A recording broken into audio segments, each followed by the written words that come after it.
What a manager. What a manager. Substitutions absolutely phenomenal. Two of the subs come on and score the two goals that get this over the line. His summer signing that was much mocked having opened the scoring tonight. But that's to blatantly lie about the atmosphere, or certainly the atmosphere in my fat head as the game went into the 80th and then 90th minute tonight. I don't remember exactly when Cyriel Dessers come on the park. It was shortly before the end of normal time, maybe 81st minute, maybe 85th minute, something like that. As Hamza IGAMANE went off, I didn't hear any booing at the fact he was being substituted. I think everybody knew. I mean, he'd done a job there tonight. He'd run himself into the ground, young Hamza. He'd scored the opening goal, Rangers, I think, for the third time, and the third consecutive home game we've opened the scoring within the first quarter of an hour. He'd definitely run his race. He was clearly needing a break, and he took so long to go off. There was a clear break between him going off and Cyriel Dessers coming on. I'm sure Dessers was getting booed. I'm sure there was definitely booing, so it couldn't have been, what I'm saying is it couldn't have been booing at the decision to take Hamza off. I think it was booing for Cyriel Dessers coming on. You know, are we still having this thing that he refused to take a penalty? Has he made noises like he refused to take a penalty in the League Cup final? Has he made noises that I haven't heard about wanting away from Ibrox, or is he refusing to leave Ibrox? That means we can't buy other players. I don't know. I've had a lot of trouble keeping up with the internal politics these days, but there was definitely boos for Dessers coming on, and because the game's live on Sky, there's Chris Sutton down to my right hand side, sitting in his wee dimly lit box, which is probably the best place for him.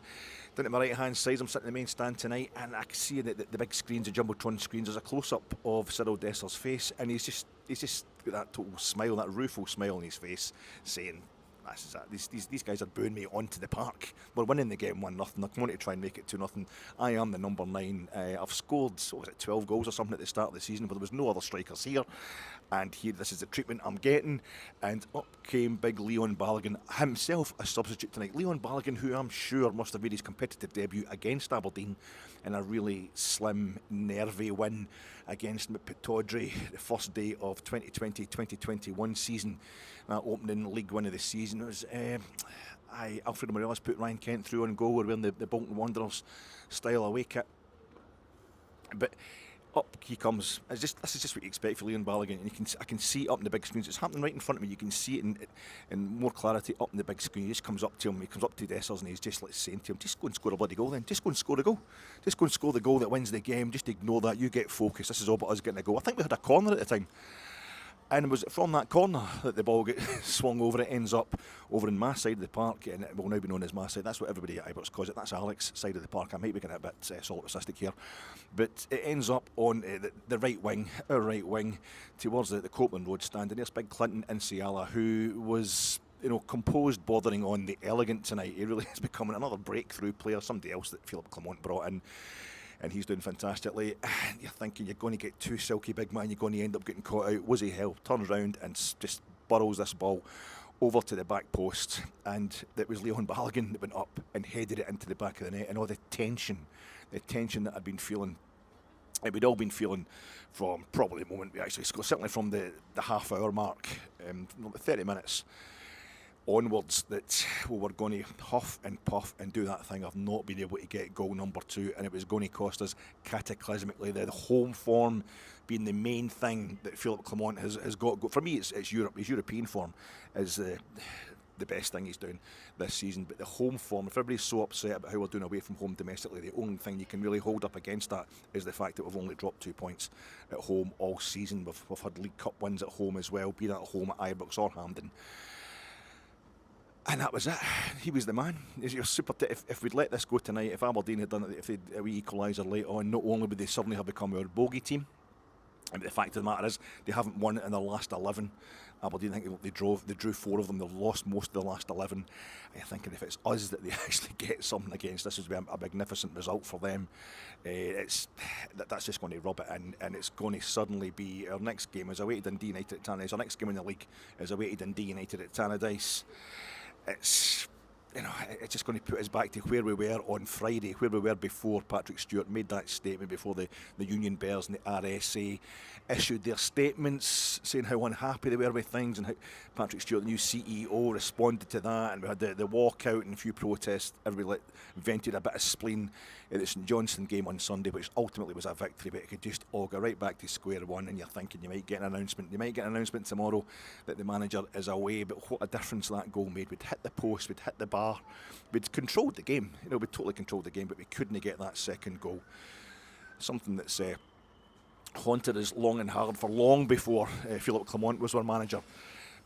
And up goes big Leon Balogun to nod that thing into the back of the net, and it's the positivity that he's exuding to his teammates. He's just the coolest guy, just the loveliest guy, just that perfect combination of an absolutely wizened, hardened pro, but a caring kind of, almost a kind of hippie guru type person. You hear him talking, he's got that thing. I've been in certain classes with German students, and they all had that kind of vibe about them. Very, very intense, but very. I know he plays for Nigeria or what have you. He's raised in Germany, and he's got that vibe about him where he's very into other people's feelings. He's very aware, maybe more emotionally mature than a lot of the players round about him in this island nation of ours, and he's going to be telling other guys that they can do it, just to go and prove themselves, just to block out the negativity, feel the positivity, and it's him that's went up there and sealed the points. And I think this tonight is it's a testimony to him. I remember when Big Leon made his debut that day, or his competitive debut. It must be his competitive debut that day against Aberdeen at Pittodrie. He might not even have played in that tournament, the Viola tournament over in Leon, which we won. I think he came in at the last minute, and he had the little goatee beard on, and he just looks like he's all hard edges. There wasn't a pick of fat on him. He looked evil. He just looked like a totally evil guy that was made of metal. One of those absolutely perfect centre halves. I thought, well, he looks the business, and he played brilliantly that day at Pittodrie. This is like 5 years ago. And then you'd hear interviews with him, and that's totally different from what we expected. And I just always remember when, oh God, that's terrible. I forgot the guy's name that we signed, the American centre half who had a pretty bad game at Pittodrie once. Oh, what was his name? He came in and he was gone before we know it, and he was getting brought into the club. There was footage of him arriving at the club and coming into the dressing room at Auchenhowie, and it was Scotty Arfield coming up and nabbing him in the corridor and just giving it, oh, USA, dude, well, don't forget about Canada. Something that's quite prevalent now with the noises Mr. Trump's been making. But so Scotty's just letting them know what British football's all about, that the affection you get for British players is getting in your face and noising you up. That means you're part of the gang. Even though Scotty obviously playing for Canada, but British raised. And then up came Big Leon at the same point, and he just shaking hands with the guy and just giving the right earnest stare and just saying just something really lovely and encouraging and welcoming and warm.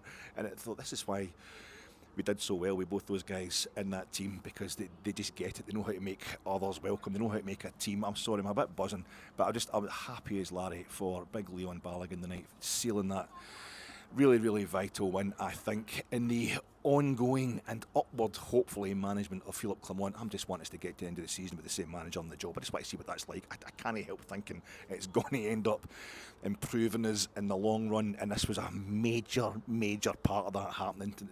That wasn't going to happen if we didn't win this game tonight. I don't think it was really under threat.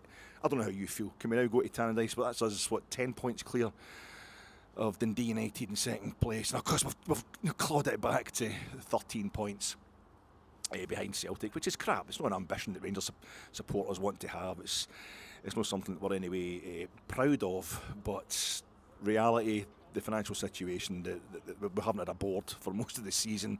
Everything's been in flux, even our home ground, and here we are. We've won all but one of our home games. We're unbeaten at home all season domestically. And any European games that we've slipped up at home, we've more than made up for that on the road in Europe. So it's just that away form, and it was a worry that we're going to Tannadice, who are now the other great white hope for splitting the old firm. But we're now 10 points in front of them. I think that might Celtic slipping up last night at Dens Park, drawn up at Dens Park the same as we did last week, maybe recontextualises how bad a result that was. We can't accept it. We've got to try and win these games, but I think it maybe puts it in a bit of perspective.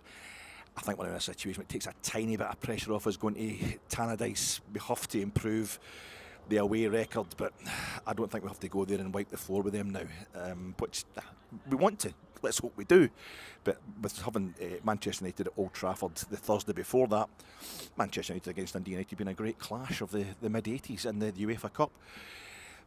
Sorry, it was just, I'm so relieved. And then it's Big Balogun, he's absolutely fantastic, and he's the man. I mean, Czerny breaks up the attack for Aberdeen as they're piling forwards. There was 7 minutes injury time played, so we're getting to the very last minute injury time, and Aberdeen have got a bit of a break on. And Václav Czerny, who kind of epitomised this Rangers result tonight, doing well, doing really well, putting everything into it, but just little moments of lacks of concentration, little wrong choices here and there, stopping it being the kind of coast to victory that it should have been.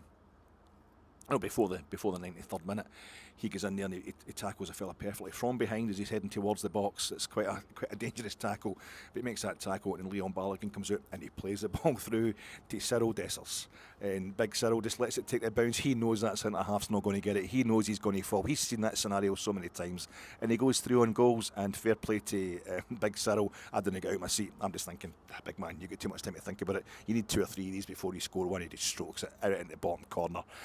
And that's the Leon Balogun effect. The big man comes on in the second half for Robin Proper, and he gets himself the goal that wins the game, and then he sets up. He's got an assist for the goal. That's the icing on the cake. It makes it a lovely night. Just bumped into Davy Pettigrew there.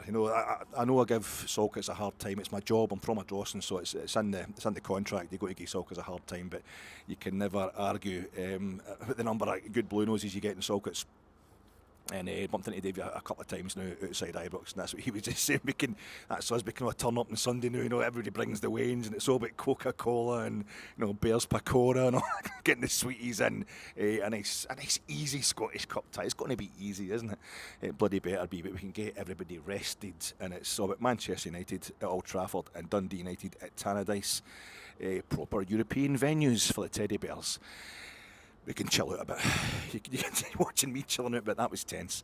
From the moment we scored the goal until we got the second one, that was very, very tense, because we were doing so well, because so much of our play tonight was so competent. We're on the verge of looking really competent for much of the game. We just couldn't get the second goal, and then when we got it, the third one followed swiftly thereafter, and that's a proper reflection on the balance of play tonight.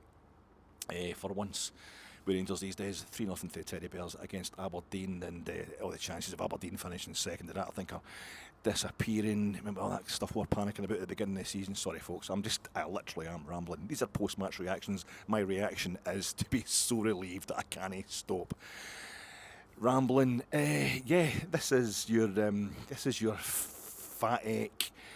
Rangers have got it down to 13 points between us and Celtic, and we're now 10 points in front of Dundee United in third, and Philippe Clement has hung on to his fantastic home record domestically this season and got it to the point, I think, where it's becoming impressive. It's something to put up against the away record and just say, right, well, this is what we do. Try and make your home a fortress, and I think that's particularly, like I was saying last night in the preview pod, the first thing you want when you're building a team, they always say you should get the actual team itself, get your goalie, get your centre half, get your ball winning midfield and your centre forward, get the spine built properly. I think when you're trying to build results, you're trying to build momentum with a new team, the first thing you want to do is get your home form sorted out, make yourself almost impregnable at home, make it a bit of a fortress. And the fact that we've had a little summer fortress that we moved to Hampden, part of that record we've got this season is at Hampden, I think is even more impressive and speaks to the circumstances that this manager has found himself in. And it's like the south side. I know Ibrox is south of the river, but the connotation of south side, it's more like Hampden's more suited to that. More kind of vegan cafes and murals and things down there. It's more bohemian. And that was where when you get south of France, when you get the south of the south side, that's what we're doing in the summer months. The last of the summer months, we're down there. But we've had two fortresses. It's a kind of annex fortress we've got down at Hampden. I know not in the League Cup final, but even then we didn't lose that one, did we? In over 90 minutes, over 120 minutes, and we probably should have been allowed to win it over 120 minutes. So I think it's... Post-match reaction pod. I was talking about that, sorry. Coming to you in association with Gersnet. Gersnet, check it out every Friday, 9 p.m. Every Sunday, 9:30 p.m. The flagship show live, both those nights on the Gersnet YouTube channel, and available across a whole other host of platforms. I'm coming to you in association with Gersnet, and also coming to you in association with Pinstripes. No, pinstripes that you get on suits, like pinstripes that like Al Capone loved pinstripes, and Edward VIII, he loved pinstripes. Madonna, she loved the pinstripes and the old double-breaster that she wore, iconically. And I always remember, I had this thing in my head, watching that thing about Sir Alex Ferguson. I caught up with that wee documentary that was on the BBC. It was really kind of pallid, wasn't it? There wasn't really a lot to it, and they missed out a lot of stuff as well, particularly the semi-final win over Juventus, and Aberdeen winning the 84 and 85 league titles. Didn't pay any attention to that at all. But and they missed out the whole thing with Kevin Keegan in Newcastle as well, which I think is something hopefully that will become to be more ashamed of as life goes on. I talked about that in a previous pod, sorry. Rambling gal. Aye, pinstripes. And I had this thing in my mind that Aberdeen, when I was a kid, Aberdeen had the pinstripes before Rangers. I had this thing in my mind that when I was a kid, Aberdeen were much trendier than Rangers. Do you know what I mean? Maybe because the casual movement first, what have you, that was in the kind of the early 80s it first popped up. My first inkling of it is, it will be for a lot of years, was that I think it's a Scottish Cup game at Fir Park between Aberdeen and Motherwell, and it was all these guys with really, girly haircuts and nice jumpers and nice jeans and these big trainers. They seem to be hitting each other though, for guys who looked so kind of camp as far as I was concerned at my young naive age. What is going on here? And this was the whole, the oil had brought the casual thing to Aberdeen. I think it was the first place in Scotland that had it. But I also had in mind that their team had the pinstripes, because the pinstripe kits are now so old. This is 40 odd years ago. The pinstripes came into the kits. Rangers got theirs for 1982-83 season, and I thought it was. I thought we were years behind other teams having the pin, but it wasn't. I thought Aberdeen had been wearing pinstripes and they beat us in the 1982 Scottish Cup final, which is the first Scottish Cup final I went to. Beat us 4-1 after extra time, but I was just watching that Alex Ferguson documentary the other day, and just reminded me, what it was. They had an Adidas kit, which I always thought Adidas was really smart. By the time we got Adidas, it was a bad period for Adidas. By the time Rangers got Adidas kits, but anyway, the point is, it was a kind of shiny, silky-looking kit. In 1982, it was pretty trendy, the Aberdeen kit. I think I also thought their badge, just the ball in the back of the net, that's an A. I thought that was pretty smart, as graphic design goes, because I was young. I was just a wee boy at the time. I was just 11, 12 years old. And the whole point was Aberdeen were winning the league. The real point was Aberdeen were winning stuff and we weren't. They were playing kind of modern football. We were playing old-style football, and I hated that Rangers kit. I see people wearing it as a retro classic. That Rangers kit that we had from 1978-79 season up till and including 81-82 season, with the red, white and blue collar and the red, white and blue cuffs thing, the big kind of V-neck. It looks great news on it, but it's too painful for me. I loved that kit. I don't think I ever had it, and it was awful. And I had this idea that Aberdeen with the pinstripes. But Aberdeen brought in the pinstripes 82-83 as well, same as us. So we played them in 1982-83 Scottish Cup final the following season. I was at that one as well, which we lost 1-0 after extra time. Sir Alex Ferguson famously, berating his own players after that one, because they'd won the Capitalise Cup a few 10 days before it, the previous midweek, and here they were. They really struggled against us that day, but they beat us. I was really, I thought that was the first time, that was the first season. Aberdeen won the Capitalise Cup wearing the pinstripes, but we brought in the pinstripe kit that season as well, home and away. Beautiful in the away kit as well, the white shirt with the blue pinstripe. But I felt as if it was, Aberdeen were so far ahead. It was on the park, they were so far ahead of us. It was just that the players they had that were so far ahead of us. It was Umbro, we had an Umbro pinstripe kit. Aberdeen still had Adidas. But it was just the players, just that when you're that age, anybody who's better than you don't have that filter. I don't have that awareness of Rangers history. I think the follow video famously hit it was about 82 or something. That came out, started doing the rounds, the follow video, giving guys like me who were just kind of 11, 12, 13 years old at that time, suddenly there it's all there in front of you, all these stories you've been hearing from your gran and your dad and all that. It's there to watch, and you got an idea. And it was needed because we were getting crowds of like 5,000 and 6,000 sometimes for league games here. Like playing Aberdeen, we get 27,000 at Ibrox, and that's a good crowd. You know, I could see my uncle looking at me going, "You've no idea what a good crowd is here." And it was just the fact that Aberdeen were dominating us. You don't, as a kid, you don't take all that on board. You don't say, "Oh, we've got a lovely scroll badge and our kits are so fantastic." Through the years, through the generation, you didn't have all that information in front of you. Didn't have quite the same amount. I mean, certainly didn't have the internet. Only had a few books, a few match programmes kicking about, and most of them from the era that we were dominating were on black and white. So colour television, magazines, newspapers, and the football I was watching in front of me, just the age I was starting to go and watch Rangers home and away every week. We had this honking kit, as far as I was concerned, because it didn't win the league. It won Scottish Cups, it won League Cups, but it did not win the league, and that was the main thing. It beat Juventus, it beat PSV Eindhoven. It looked fantastic when worn with the blue shorts, the European kit, as it always does with Rangers still to this, no matter what kit we've got. But it just, for me, it always signalled failure, disappointment, because at that age you fall in love so hard with your team that you're quite happy to watch other teams and get a bit jealous about what they're doing in the way you wouldn't admit yourself as an adult, because you're a sponge as a kid and you take it all in. I don't know what I'm talking about. I think it's something to do with just realising that Aberdeen, for me, when I'm growing up, Aberdeen won the league in 1980 when I was like 10, just turning 11. And they won the league in 84 and 85 when I was like 14 and 15. Rangers didn't win it between 1978 and 1987, between me being like 9 and 17, turning 18. That's a long time. The time from 18 till now probably feels just as long as the time from 9 to 18. This is fever pitch stuff. This has been talked about, not just in respect of football so much, the way time operates on you, but I still have that thing within me where Aberdeen at Ibrox is a big game, not because of the hate that's come into it since then. And I think Aberdeen doing so well in the 80s is part of that. They've been unable to deal with the fact that they'll never go back to that. And I feel like their rivalry with us is all one-sided, and it's a reminder for them, like Leeds United with Manchester United, I think, it's a reminder for them that they're big. The same as we try to remind ourselves how successful we usually are these days by having lots of protests, because we're going to finish second in the league, too far behind Celtic for our own liking. We haven't won the league for 4 years, let's for protest. I remember it being 9 years. I remember Aberdeen being a big game because they were the best team in the country. Dundee United, also, they won the league in 83. Celtic won it 81 and 82.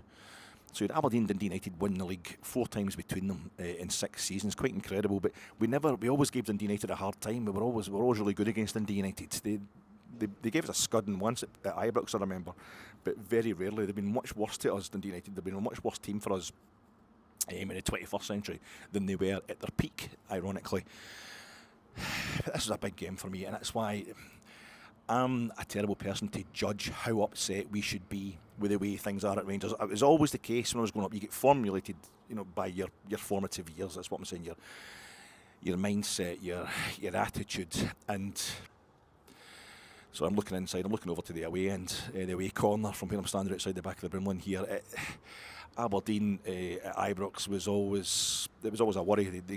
Ferguson's Aberdeen gave us a terrible time, and when we went to Pittodrie and we started winning up there after beating them at Ibrox that time, Graham Souness has a shot that comes back off the inside of the post and goes over the line after he'd been dumped by Ferguson as temporary Scotland manager during the World Cup in Mexico, and he scores that goal against him. It's also signalled for us. Jim Leighton run out complaining, as Aberdeen would do in those days, as dominant teams always do. We think Celtic have got the referees stitched up, and it's some sort of Vatican conspiracy or something like that. The same as the Celtic support think that in Rangers get is a Masonic conspiracy. Well, we all, if you're old enough to remember Aberdeen's days of domination, we thought it was a Willie Miller conspiracy. They'd harass and harangue referees, something fierce. It's a political thing. The teams that are most successful, they start dominating on the park through their play, will eventually start dominating the officials as well, because the officials get used to them winning. I think that's basically what happens. So if the ball should go their way, the decision should go their way, because it probably is. They have probably won the ball. And this is what we're fighting against just now as well. Getting ourselves back to the top. I don't know why I'm ranting and raving so much. It's just a real relief tonight But I just feel as if I still see it as I still get memories of the early 80s and the mid 80s when we beat Aberdeen. We beat them at Pittodrie, when we beat them at Ibrox. And then you skew all that with what happened to us in 2012 and how we're going to be in the rebuild from that, I think, until the the kind of early to mid 2030s, as far as I'm concerned. So I don't want to get too down on the team. I really want to take my time before we sack managers and things like that. I think we will suffer. We are suffering. But decisions we make short term through it's no knee-jerk because things have been bad for a while at Rangers, but we don't want to do anything too hastily. It's one thing. We don't want to get rid of managers too hastily, and it was just everything tonight was swimming round in my head. Early 80s, mid 80s, watching that Ferguson documentary, what's going to happen to Clement if we don't beat Aberdeen tonight, how well Aberdeen had started the season, how badly they'd fallen away. It was just all coming into play tonight, and we won 3-0. And it was just great for all sorts of reasons, on all sorts of levels. None of which is going to win us the league title this season, but it could have a massive, massive bearing on what we do next season. We put Aberdeen to the sword, proper revenge on them for what they did to us at Pittodrie back at the end of October. It's just another kind of feather in the cap of the manager. It's a slow start to a campaign, but we're ending. We're not exactly going to. We're nowhere near the end of the season yet. We're just kind of over the midway point, and we've been stumbling as recently as last week against Dundee at Dens Park. But it feels better. It feels that we've really got over a hump here tonight. My name's Alec Anderson. My head is in a spin. My feet won't touch the ground. Because you're new to me, it goes round and round. My knees are shaking, baby. My heart, it beats like a drum. Do do do do do do. It feels like I'm in love. Now I remember my sister. That's Kelly Marie. I remember my sister getting the wee kind of jumpsuit that Kelly Marie wore on Top of the Pops. This is we're talking like 79 or something like that. Same kind of era. And then today, I'm in the mood for dancing. Romancing, I'm giving it all tonight. I'm in the mood for chancing. I feel like dancing. Oh, so come on and hold me tight, dancing. What an absolute shame! Absolute awful to hear. Poor Linda Nolan, the Nolans in that same kind of era. And that, I'm on here every week doing my crap, and part of my crappy routine is to hit you with some song that I picked up in my student days. I started to get deeper into the music. A bit of Neil Young, White Stripes or something like that. Radiohead. My politics a bit class go out the window when it comes to Posh Boys Radiohead because the music's so bloody good. But somebody sent me once. I remember you're into Madness and the Specials and all that. Well, the Specials are fantastic. They've stood the test of time. Madness still going strong. Absolutely fantastic group. And you kind of get away from how it all started, when you're a kid and what have you. And I think it's the same. I think it's the same with Aberdeen. I think it's the same with Rangers. I think we kind of get too much away. We kind of go too far away from our roots. I'm going on about European football. We've got to win in Europe. We've got to appreciate the fact that we're doing so well in the Europa League. And then, the away form is absolutely terrible. And I can't argue with that. I can't argue it's embarrassing for Rangers. The resources we've got compared to everybody else other than Celtic to be so far behind Celtic and to be struggling at every away venue, even outside Parkhead in Scotland. That's your bread and butter. That's where you get it started. You're not going to get into Europe if you don't do well in the league. So tonight it was just lovely to see us putting together or maintaining a run of home form that keeps us somewhere close to what we should be as a football club. Those days in the 80s, late 70s, early 80s, Rangers just doing absolutely crap in the league, finishing third. We finished second. Celtic kind of basically beating us at the death. A tumultuous game at Parkhead. I think it's the second or third last game of the season for us. In 78, 79, we won the League Cup, won the Scottish Cup, but that stopped us winning 2 successive trebles. And then it was, I don't know if we finished even third after that until Souness arrived. We certainly had a lot of fourth place and definitely a fifth place finish in the next 4 or 5 campaigns, and it was just awful. It was terrible. But you're a kid and you don't care. You've got that faith, but you're looking elsewhere at the same time. You're building up an admiration, a kind of jealousy for other clubs with their lovely pinstripes and their Adidas kits, and their big travelling supports that are totally filling away ends. at Ibrox and what have you. We've got half empty, and the big home supports. Our stands are all more than half empty in those days, and you just wanted to get the basics right. You just want to get something to show domestically every week, and if we can cling to our home form, if our home form, I'm not going to cling to it, it's just super impressive, and it was totally maintained tonight. With only 2 points we've dropped at home. I'm talking complete bunkum here, aren't I? My name is Alec Anderson, and I'm talking to you from outside Ibrox after Rangers beat Aberdeen by 3-0 in the SPFL Premiership clash this Wednesday evening. The cup winners, club cup winners. Nobody get back to me today. A lot of lovely comments about the pod after last night's preview pod. Really appreciate that, Trips. But nobody answered my question about the club cup winners. How many Rangers have played Spurs this season, who won the Cup Winners' Cup in 1963. We played Dynamo Kiev, who won the Cup Winners' Cup in 1975 and 1986. We're playing Aberdeen tonight, who won the Cup Winners' Cup in 1983.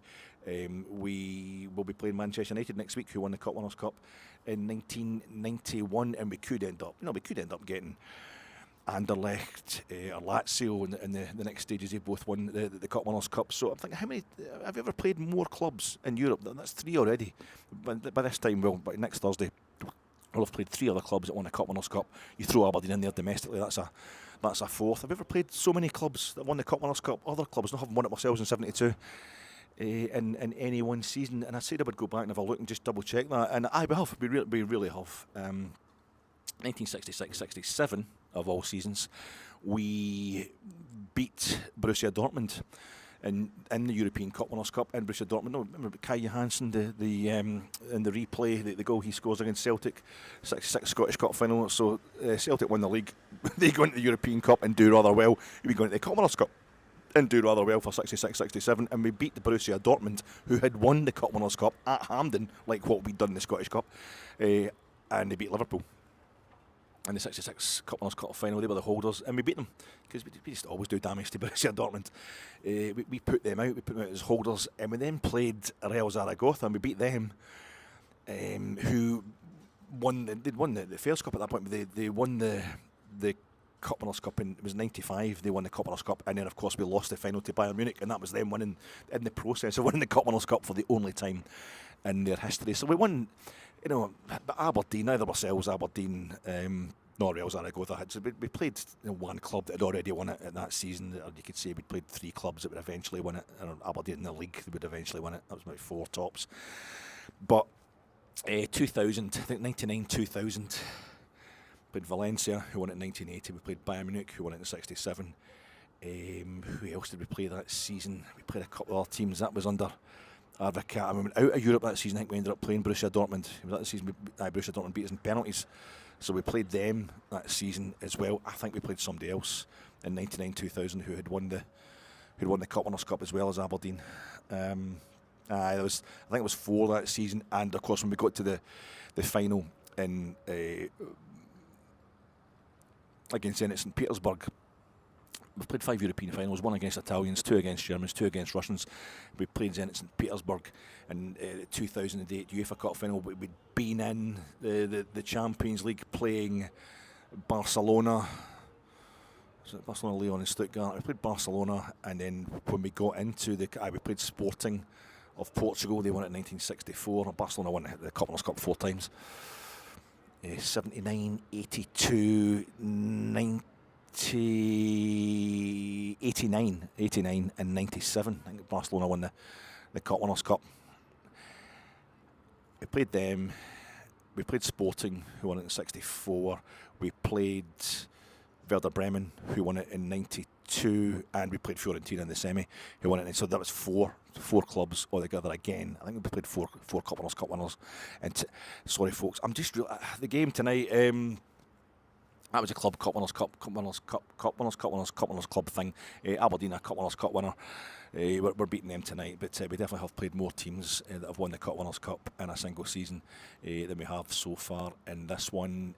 Previously, it's just nice tonight. The massive, the conflict. I think just arriving here tonight, knowing that the conflict that had divided the world is coming to an end. A peace settlement has finally been negotiated. Drake will no longer be suing Kendrick Lamar for copyright, so that was good to know that's been. All those times I was protesting in George Square, folk thought I was just being pretentious. I didn't really know anything about the situation, but it's fine. That's Drake. He's dropped his copyright on copyright suit on Kendrick. And also tonight at Ibrox, you were just hoping there was going to be an end to the slight tension, the slight kind of back and forth amongst the fans. Got a bit of factionalism on Sunday there against St Johnstone, and it was the Union Bears were there as always in fine numbers, taking up their spot at the front of the Copeland. A thing I never mentioned that must have annoyed a few of the people who had to get moved to get the Union Bears in there, to see them leaving their seat deliberately on Sunday. That's just something that I forgot to mention. But the main thing was everybody expressed their opinions in various ways on Sunday, and everybody's going to be back on board tonight. And the Union Bears were making massive noise. We're just back to singing their hearts out, and it was exactly what the place needed. Much better atmosphere tonight than we had on Sunday, obviously, against St Johnstone. And there was no change, was there? There was no changes to the starting 11. Tav and Balogun coming back, as the manager said, but they started on the bench, and then we basically started much the same way as we had against St Johnstone, where we scored 3 goals in the first half hour, and then that was it. 3 goals in the first 25 minutes, and tonight we went out and we pounded Aberdeen in the first half hour, but we only got the 1 goal, as if they're a bit further up the league than St Johnstone, so it almost made kind of sense. But you're worrying that if Aberdeen were going to get a free kick or any kind of set piece against us, that could be the equaliser, so we needed that second goal. But the ball seemed to... There was a lot happening down the right hand side. We had a corner after about a minute. Cherny was involved. It was the 13th minute anyway. Cherny was on the right hand side. I think he pulls it back. Is Diamande involved? I've no idea. It was a weird atmosphere tonight for me personally, because I think the people that usually sit next to me, they're away on holiday, so there's other folk coming in, and the seats to my left hand side they're always game by game. There's a couple other folk come in, so there's 2 folk beside me who'd bought the seats on the right hand side of me, and they were with 2 folk who were sitting to the left hand side of me, and I was like, you might all sit together on that. And there was a few empty seats, there was a lot of jiggery pokery going about, and a few folk that were a bit more excitable than usual. Absolutely fine, it's a football, you're supposed to get excitable. They were kind of jumping up and down, so there's bits I couldn't quite see, and I think I was so tense about the whole, just that they were going to lose this game, they were going to slip up in this game, and it was going to bring all the fallouts and all the internal, all the kind of internecine stuff to the fore again. It was just, I wasn't really concentrating on the action. I was like ferociously concentrating on it, ferociously willing us to win, but to the point where I wasn't actually noticing or logging in what was happening on the park. Everything was just a kind of blur. But I know we played really well. We're moving the ball about fantastically. Nico Raskin with the captain's armband on, doing his bit. Diamande just a bit in front of him, and he was a bit of a disruptor anytime Aberdeen were trying to bring the ball out. They're trying to hit us in the break, obviously, just trying to get the ball into our box as quickly as possible and pounce on it. We were keeping them mostly in their own half. Kevin Nisbet playing for them, he's always a bit dangerous. Scotland international, Hibs, Millwall, he's been doing all right for them at the beginning, the early part of this season. But I can't really remember what happened with the goal, but we're just... kind of on the right hand side, it was something to do with Václav Cherny, something to do with Diamande, I think, and the ball breaks, and it's IGAMANE is between the posts, and it's not an empty net he's putting it into, but it was much the same as he's finished for the opening goal on Sunday, where it's his positioning, being where the manager was telling him to be after the game at Dens Park last week, has ended up with more or less walking the ball into the net, a straightforward finish. But we know with frustrations with Cyriel Dessers, just putting away a straightforward finish, that will do fine. That's worth all the money in the world. 1-0 to Rangers, early doors again at Ibrox, and we pummeled them. We absolutely pummeled them, but it's just that we're not getting that finish. There was this little moments where, for example, Ridvan Yilmaz looks like a left back playing in the right hand side, just not able to quite guide the ball properly. The final ball in the box, I think Danilo ended up getting played through a fantastic ball. I think it was Danilo that went through, and the keeper and kind of dinked it. Couldn't get onto it in time. The keeper snuffed it out. I think before that we'd had one. It could have been IGAMANE, it could have been Danilo. I mean, there was so much going on in front of me, letting the actual seats in front of me. I can't make out what happened, but the ball bounced back, I think maybe off the inside of the post into the keeper's arms. So it's one of those kind of ooh-ah moments, but it's also a kind of they should have put that away there. We really need to get that second goal. And on the half-hour mark, did somebody get injured? Danilo, something happened to Danilo around about the half hour, and that kind of stopped play for a bit. And after the half hour, I think he felt the first bit of tension. Aberdeen had already they'd swung a ball into the box, and 2 or 3 of them just come out of nowhere, throwing themselves towards Liam Kelly. But Liam Kelly, dude, his handling in the box tonight I thought was great. He might have made some massive error that I've forgotten about, but his handling in the box tonight was fantastic. Distribution not great. He was getting a bit of slagging for it a couple of times, not being able to hit a Rangers player with his distribution from the box. But I think everybody's forgetting that the ball he put to Hagi at Dens Park last week, and he did hit a few Rangers players quite brilliantly tonight as well.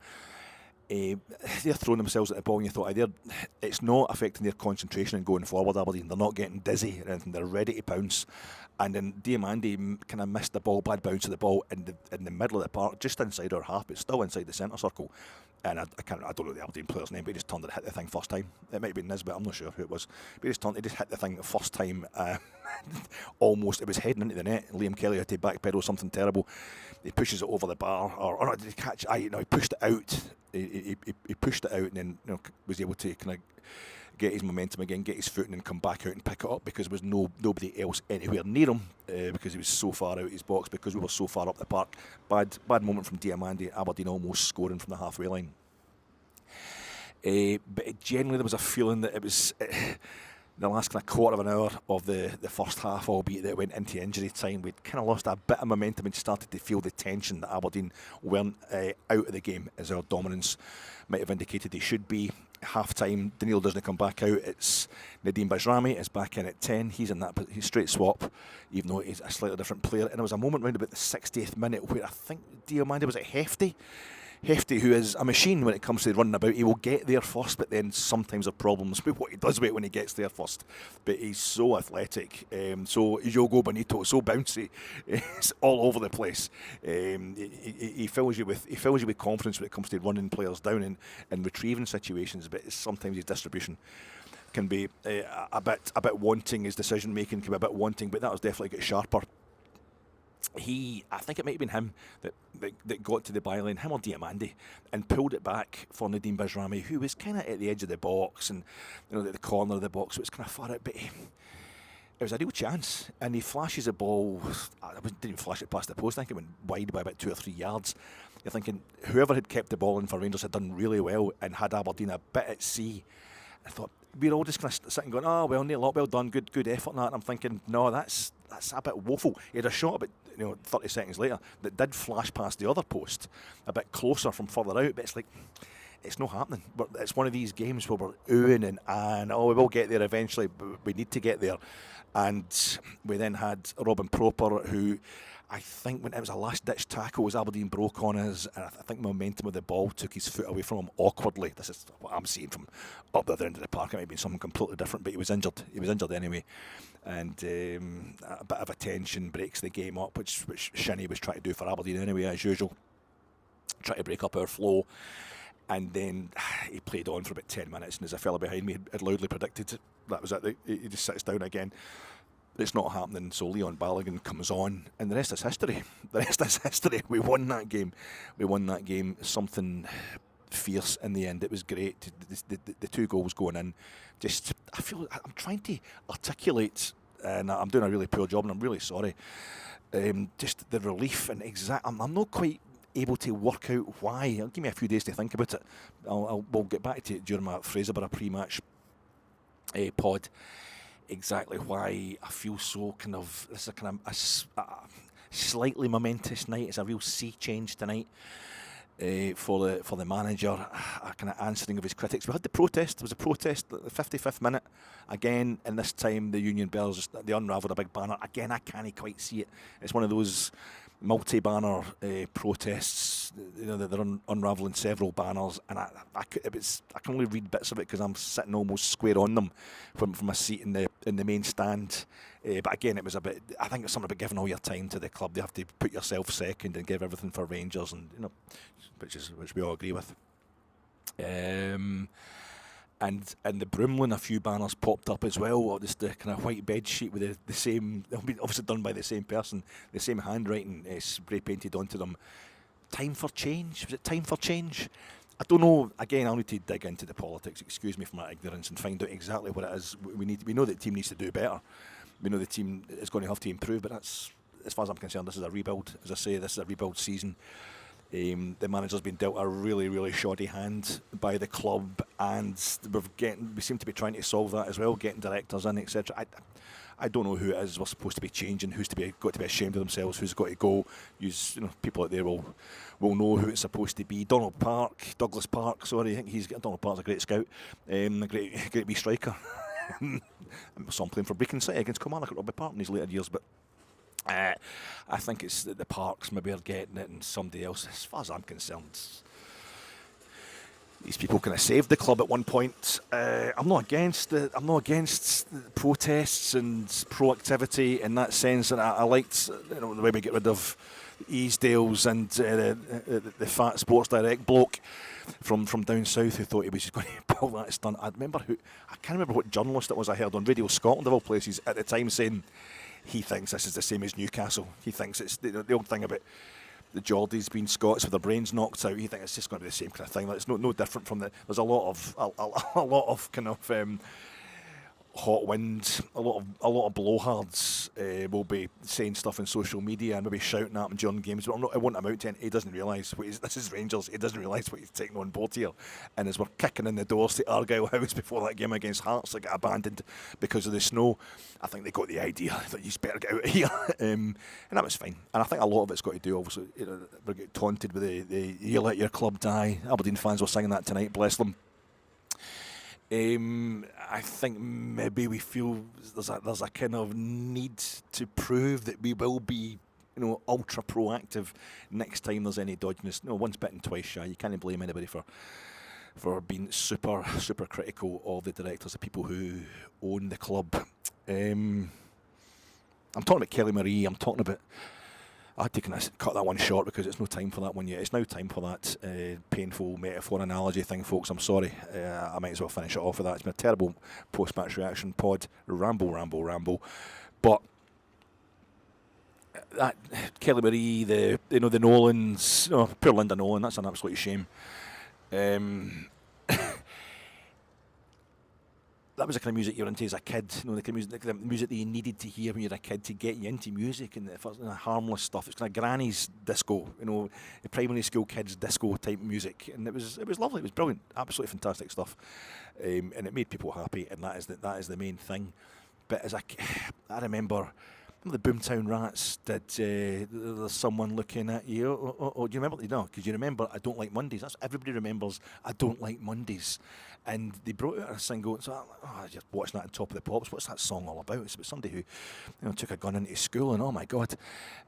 So I'm about 10 years old when that song's in the charts. It's number one, and I started getting music at that time, kind of late 78. Whatever, you'd ask my mum to go into Woolies and buy various singles for me.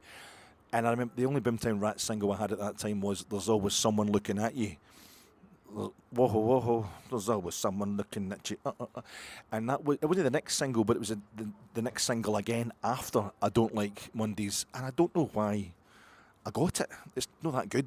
I just felt as if it's a Boomtown Rats. They got to number one. It was a kind of slow getting onto it too late, the Boomtown Rats thing too late. It was really weird, and I just remember thinking, why did I buy that? And then there's I've seen it on lots of Top of the Pops 2 or these various music documentaries that are on BBC 4 on a Friday nights. The recaps of years gone by, and it's the group M, who I think are kind of experiment from a producer. The group M, pop music, pop music, radio, video. That's the world famous song, fantastic. It's the only thing that anybody knows about M. Not me, because I got their next single, which was Moonlight and Music. Moonlight and Music. Nobody else has heard of that single. I've got it. Maybe I should try and sell it on eBay or something like that, because it's probably worth absolutely millions. But that, again, it's like, why did I not get the one that was famous? I didn't get the famous single. I didn't get the one that I sing to myself all the time if anybody mentions M. No, I get Moonlight and Music, the one that nobody's ever heard of. And then, I told you I worked at ATMA as a travel agent, and I worked at their head office down in Salquitz. Mostly it was in the kind of property department, doing kind of admin stuff, and shop fits and all that. I was never into, I wasn't much of a salesman when it came to holidays. Nobody would trust me to sell them a holiday. But a gig that came up, literally a gig, was we were running buses from the head office down to see Michael Jackson in concert at Wembley. There's a bit of noise going on here. I'm going to try and move away from it, folks. There's always somebody trying to make a bit of noise in the back. Oh, here's the sweeper guy coming as well. It's a two-pronged attack. It's the Balogun and Desser's substitution. Tav, by the way, come on tonight as well. I forgot to mention that. James Tavernier come on for Yanis Hagi, who I thought played really well tonight. Yanis Hagi was putting himself on the line physically. A lot of taking the ball on his chest. He's back to the Aberdeen goal, sometimes in his own half in really risky areas. Just really brave. And he's put on a bit of physicality. Yanis Hagi, if that's even a phrase, he's got a bit bigger, that's what I'm trying to say. That way where, he always reminds me, there'd be like your mate or something like that, his boy would be playing, kind of organised football for primary school. Or how you doing? Davey, is this wee Callum? Aye. Oh, is that? He's got his wee boots on and all that, and he's like an X-ray. He's built like an X-ray, and you're like, you're going to do really well. You're playing fit with the day and that, and then you see a few years later, and he's playing, for the school team at secondary school, and he's like an X-ray with like a bit of meat on it, a slice of cold ham on it or something. It's still thin. It's like, aye, and then he's getting trials for, Kilmarnock, or trials for Dumbarton or something like that. Oh, that's right. He's playing for their Beat. He's playing for their kind of youth team. And he's still just, there's no a pick on him. You see him, he's kind of same width as a lamppost. And then young Callum gets an injury, and he has a year, discovering clubs and pubs with his mates. And then it's like, what's Callum getting on? Oh, he's playing for Benburb now. He's playing for Shotts Bonaccord. He's playing for St Rochs, and you bump into Callum, and he's built like a prop forward at the rugby. He's utterly solid. There's a bit of that going on, I think, with Yanis Hagi, with his time out injured, and then his time in dispute with Rangers. It's let him put on a bit of timber, which makes up for the fact, I think, that he knows he's not as fast. He never was the fastest player, but now if he gets caught, if somebody gets on top of him because of his lack of pace, he's more than able to hold them off. He's quite strapping now, Yanis. It's definitely a great part of his game. He's very good for us at Ibrox. That's Ibrox behind me there. The point I was trying to make was, I ended up going to ATMA's. It was a concert. It was Michael Jackson at Wembley. I wasn't a Michael Jackson fan. And the stuff, in my defence, this was like 1988 or something. I think it was the Bad tour. And stuff about, his private life hadn't come out yet. And I thought Michael Jackson, I liked a lot of the stuff, especially the Jackson 5. I liked a bit of R&B and a bit of disco and what have you. So nothing against him. But I was a Prince fan. I was a massive Prince fan. I didn't like Purple Rain much, but I loved Prince. Sign of the Times and the film with Under a Cherry Moon with Chris and Scott Thomas. The first time I discovered Chris and Scott Thomas, and that was the beginning of a unrequited love affair. But I loved it. I just loved Prince, and so this was Michael Jackson, and it was for free. That was the whole point. All you had to do was you were taking, there's ATMs were selling tickets, hotel, bus travel, and your tickets for Michael Jackson at Wembley. So a whole lot of people were wanting their tickets for that. Just needed somebody to kind of steward the buses. And one of the boys that worked in that department said to me, if we just, it's for free. He was looking for unmarried guys to do this, the folk who didn't mind being away from their families. It's free. You get the bus free. You get the ticket you can just sit and watch Michael Jackson. There's nothing to do except make sure you tick off the names of the folk we get on the buses. So it's right, that's fine. I'll do that. So I ended up, I was at Michael Jackson at Wembley. I'd just been to see Scotland playing them. Scotland played England at Wembley in 1988. Peter Beardsley only goal of the game, but here I was going back down, and it was Kim Wilde was supporting them, and it was fine. Michael Jackson, he's doing the moonwalking. That's absolutely. I loved the dancing. Did all the Billie Jean and all that. That's great. Bit of boogie, and that was fantastic. But between Kim Wilde and him coming up, on the park, because there was a big covering on the park at Wembley. The days of Live Aid, the old Wembley, and you could get on the actual part. And I was like just walking, and I thought it wasn't totally mobbed at this point. So the toilets were the other side of the stadium, so you could go down onto the park like a Scotland fan, 1977, and there was a big rubber covering across the actual pitch. But I remember standing in the centre circle, finding where the centre circle was, and just going, yeah, this is.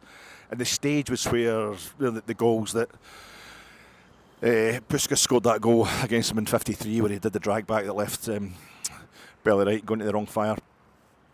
And that was great. I was on the park and I was standing thinking, this is where you know, the World Cup final was played in '66, and standing in various bits of the park from footage I'd seen, it went, well, the FA Cup finals I've seen played here, the Scotland teams I've seen playing here, and here I am on this part. So that was the best bit for me. But the way back up, there were a few beers that night at the hotel and what have you. Totally, everything went completely smoothly. And it was only the way back up the road that day that I was reading a newspaper on the bus on the way back up to Glasgow, so the way back up to Ardrossan. And I just saw a big, massive report on Prince playing Main Road. I never got to Main Road in Manchester. And here it was. I've done it again. I've got the Rang singles, I've got the Rang albums, and I've got I got to see Michael Jackson at Wembley, but really I should have been to see Prince playing at Main Road, which is much more street, with the venue and the artist. What I really want to do, and of course, Michael Jackson and Prince both dead now. Main Road, I never got there. I got to the City of Manchester Stadium, obviously, in 2008, but I never quite get to stand in the Kippax or anything. And I feel as if my whole life that's been happening to me, not quite getting the right thing. But it also happened with Rangers. I was 8 years old, and I remember getting the rosettes and the scarf, and I watched my auntie doing it, getting it on the television for the 1978 Scottish Cup final, and watching us winning the treble, beating Aberdeen, and they had a crappy strip. We had the coolest Rangers strip ever. It remains the coolest strip Rangers ever had to the day. The strip in which we won both those trebles in 76 and 78. I'd been to my first game in the season in between, and here I was watching Rangers winning the Scottish Cup, winning the treble. It's going to be like this for the rest of my life. This is great. Jumping about the living room, drinking crystal clear lemonade off my tits. This is fantastic. And but when I started going, I'm starting to grow up after that, and I'm starting to get taken to more games, and I'm going myself. And it was the worst Rangers team for even if I'd gone in the previous period where we didn't win the league for 9 years, 11 years. It was 64 to 75. I could at least have seen us winning the European trophy and stuff like that, and getting to the quarter-finals and semi-finals of various other European competitions. But no, I'm stuck here when we're crap in Europe and we're also crap in the league, and it's the occasional League Cup or Scottish Cup final that we get. Endless Scottish Cup finals and endless League Cup finals, but the main thing was the league, and we were embarrassing ourselves in that regularly, and I'm going home and away. And have I done it again then? I've my formative years, the time that I really fell in love with Rangers, the kind of Rangers era that's ingrained in me as the starting point. Is that another Moonlight and Muzak? Is that another There's Always Someone Looking At You? Is that another Michael Jackson at Wembley? No, it's no. I feel totally honoured and privileged to have grown up with Rangers in that time, because I fucking totally appreciate everything we do in a way that's it's difficult for a lot of Rangers supporters to earn their stripes. We've certainly managed it as a support and getting our team back up through the lower divisions and what have you, and putting up with a lot of the hassle. But even then, we're going to European finals, something that never happened when everything was really stable off the field in the late 70s and early 80s. And beating Aberdeen winning at Ibrox is now a total rarity and remains so. Even when we're in the lower leagues, they came to Ibrox in the Scottish Cup semi-final and St Johnstone beat them. So it's the silence of the lambs. I feel really privileged, and it makes me appreciate. It not only makes me appreciate when we're doing well, and when finishing second isn't the end of the world as far as I'm concerned. Showing signs that we're going, we're pointing ourselves in the right direction. I appreciate that, maybe in a way that younger supporters don't get. But it also means that I appreciate what the Union Bears are all young boys, the same as I was back then, and it feels like the end of the world. It feels like you're stuck in a trap that you're never going to get out of, and you hate the strip we're wearing, and you start hating. I threw my scarf away at Parkhead one day. I think Peter Grant had scored against us, that make him throw. It was because Jock Wallace took Derek Ferguson off. He subbed Derek Ferguson off, and I'm like, I've had enough, and somebody else found my scarf and gave it to me. I never left the game, I never walked away, but it was the most embarrassing moment of my life. I was 16. You're uptight about other things at that age, and it all gets transferred onto Rangers. Rangers is the one place you can go, and if they will just win, if they just do something to celebrate, you can get so much of that pent-up emotion you have about life in general at that age out of your system. You can vent, you can enjoy, you can express love in a way that you're not yet able to with, a wife or whatever. You're just a young guy, so I get it. I really get it. Why so many people are so deeply upset with Rangers that they'll walk out of the game.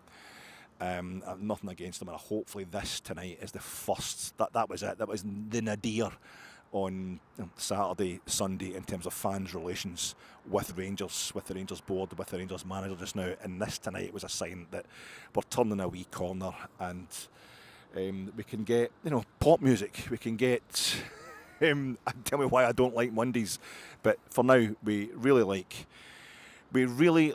Wednesdays, and we're going to hopefully have a really easy, lazy Sunday, and then it's back to the day of the week that we love most of all next week. It's at Old Trafford, and it's Rangers and a Europa League Thursday. I'll talk to you soon, folks. I'll give you a wee, I'll give you a much shorter than usual, I promise you, and much more on point